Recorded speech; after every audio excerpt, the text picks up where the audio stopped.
I've had a dream, and that dream concerns a whole beef brisket and smoking my own beef bacon.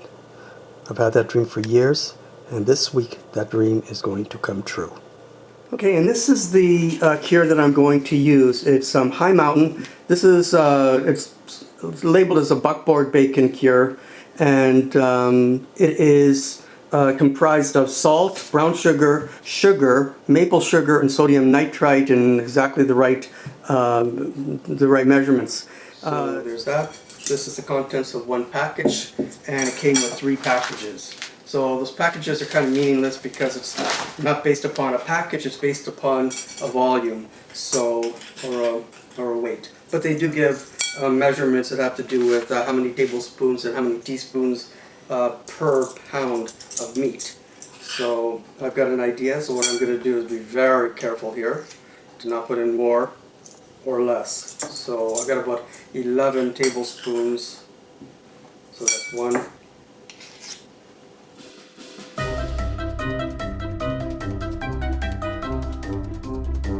So I've got it out of the plastic wrap, and I'm on a voyage of discovery.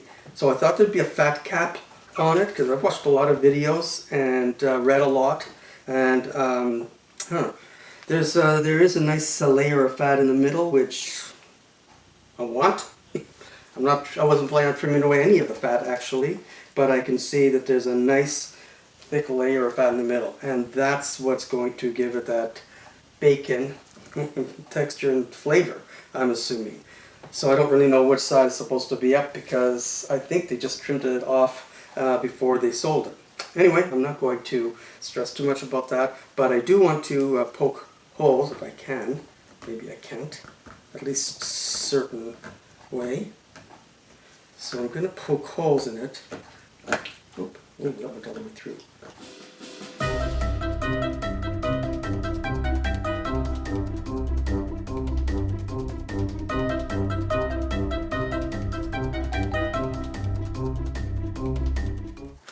Now I have my gigantic bag from IKEA here. And I'm going to take this and I'm going to put this in here.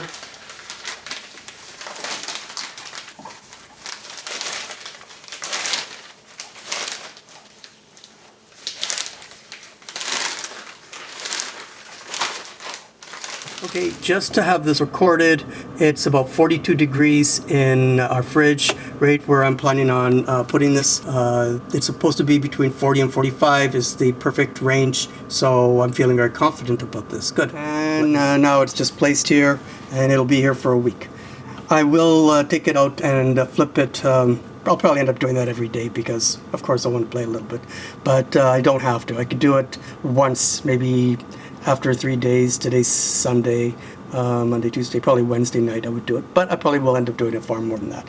Anyway, that's it for now. When I'm ready to start the next phase, I will continue on. Okay, it is Saturday, July the 10th, and the brisket has been curing for 6 days. So I decided that that's going to be enough. That's all I'm doing this for this experiment. And I will let you know that I think this has worked out pretty well. I can see that it shrunk down quite a bit. I'm going to open this up. I'm going to take this out. This. Delightful, delicious.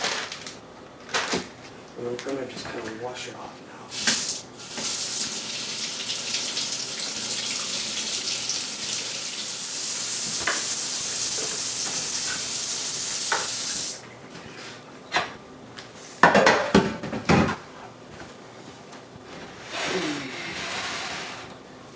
And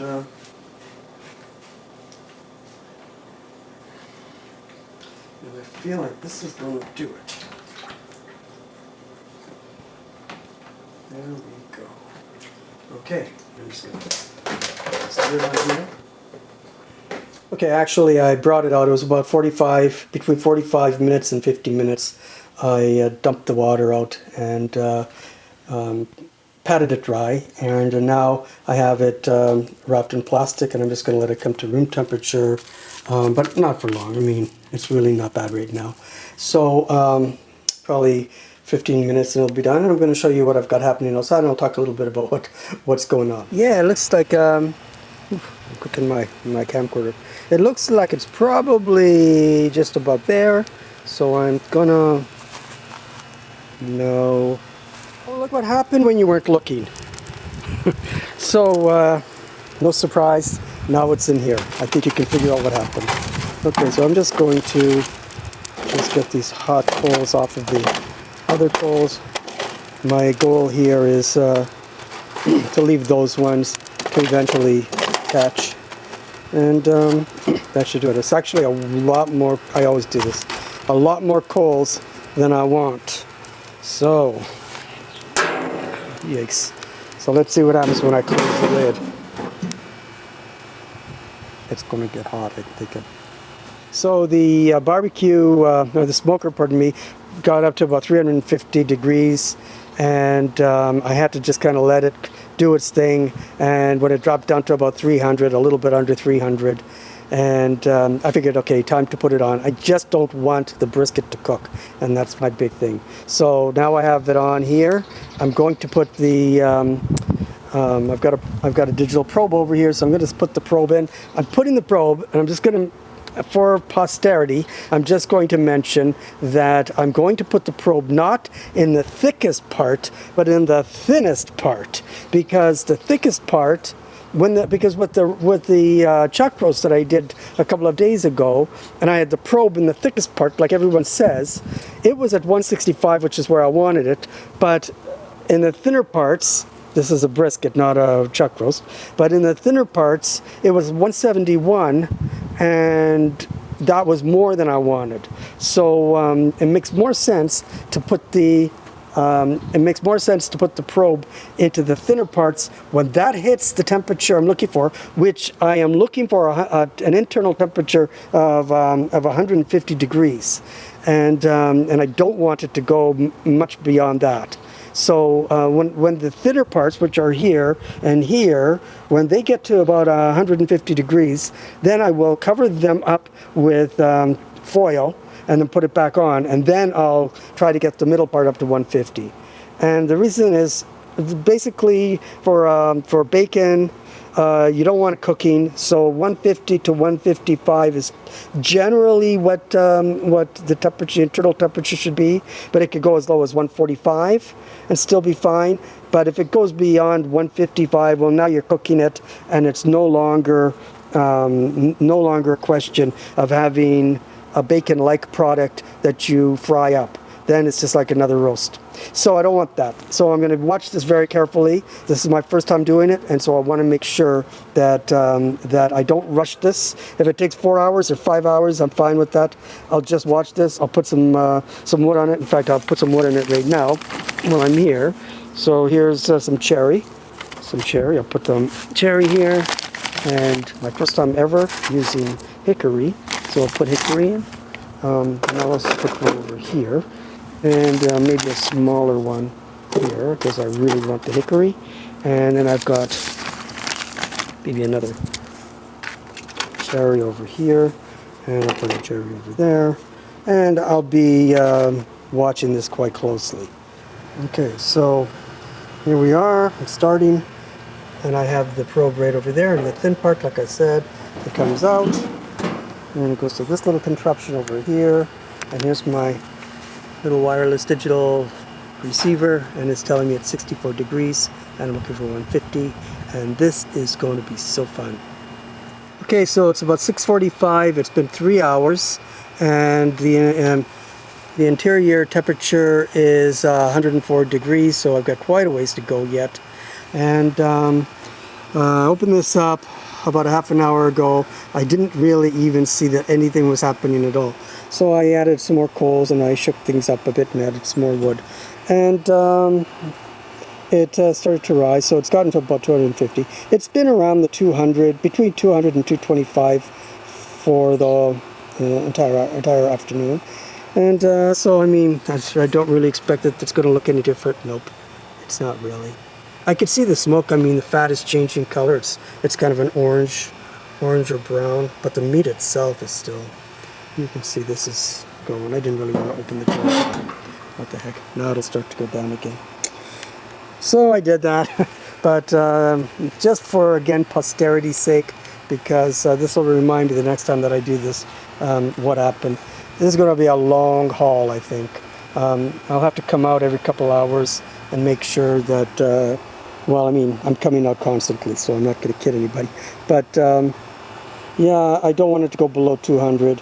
And, I mean, in a worst case scenario, if I don't feel like it's going to do anything, if it's not going to get to the 150 degrees, even in the thin part, then I'm going to have to fire up my my regular grill and finish it off there.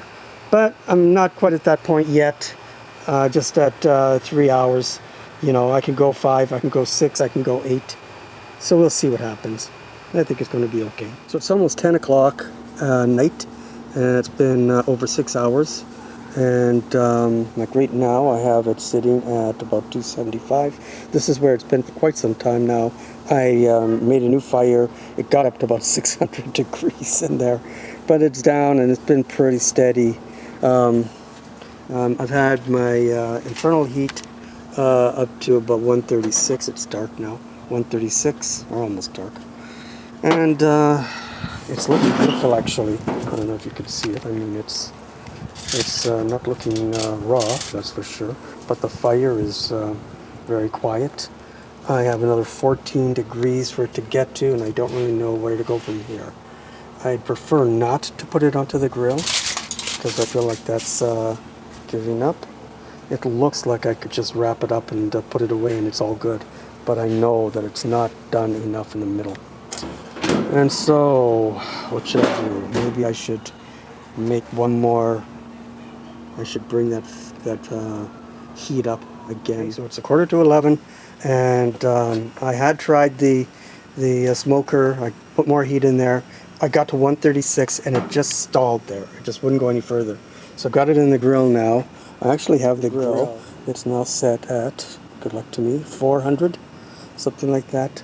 And I've got the internal temperature at 145. You can see I have the middle burner off, and I have the two side burners set at what you might call the 8 o'clock setting. So this is what it looks like, because of course I wrapped it. It's looking beautiful on the outside. It doesn't need to get cooked anymore. I don't want that. But the internal temperature, well, okay. 150 may be a pipe dream, because it's been on here now for what, 20 minutes, something like that. And I'm really worried. Even though the internal temperature is 145, it still worries me that it might be cooking in there. And I don't know why the temperature doesn't show it. So I may go up to 147 or 148. I know that 145, it's fine, but it can't be below 140. So I'm probably fine right now, but I'd rather take it another couple. And I have it right now pushed into the deepest part, the thickest part of the cut. So, while I'm talking, 147. Okay, good morning. It's Sunday morning. This brisket, I finished it about 11 o'clock last night, and it really got to about 149, I think, at the end, as I was wrapping it and taking it off the grill. And wrapped it, and I had it sitting wrapped for about an hour, and then I put it in the fridge. And I haven't looked at it since, so now I'm going to open it up, take a look at it.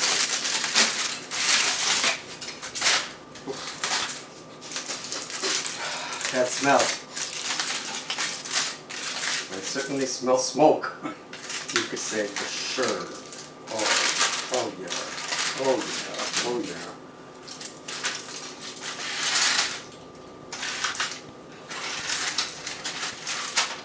There's jellified deliciousness right over there.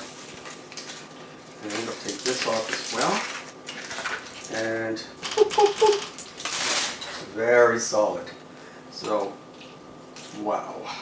So I don't want to move it over, but there it is. A nice solid piece of deliciousness. I sure smell the smoke, that's for sure. Okay, so what I'm going to do is I'm going to cut it on an angle because I do have a food slicer. I actually never used it before. This is going to be the first time. What I'm going to do is I'm going to cut this in half, but not right in half because of the shape of it. It's on an angle this way. It's almost a parallelogram. So what I want is it's about a foot, so I'm going to cut about 6 inches. There's my chainsaw.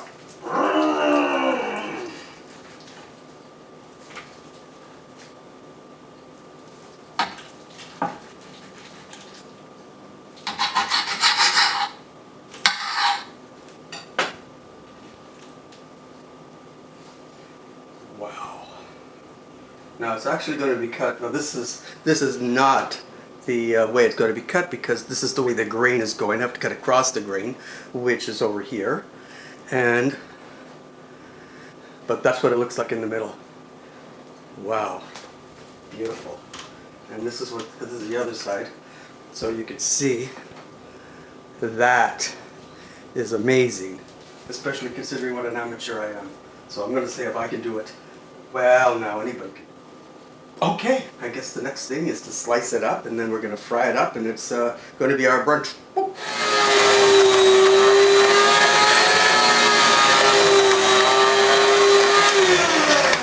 This is what it looks like.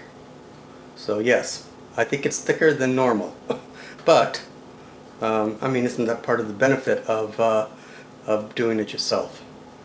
Yeah, that's actually pretty nice, but it's pretty thick. So anyway, I think that's it. I'm just going to continue on. I'm going to do this whole thing, and then we'll fry it up and see what that looks like.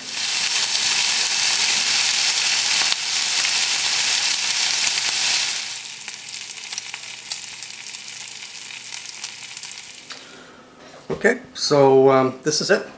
This is what it looks like, and I'm just going to take a bite of this one.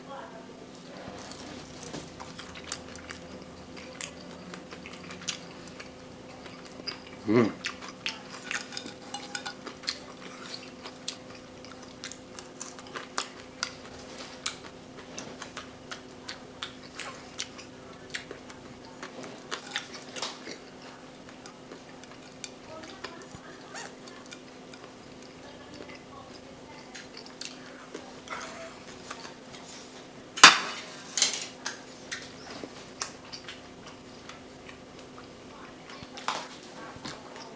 So that is very good.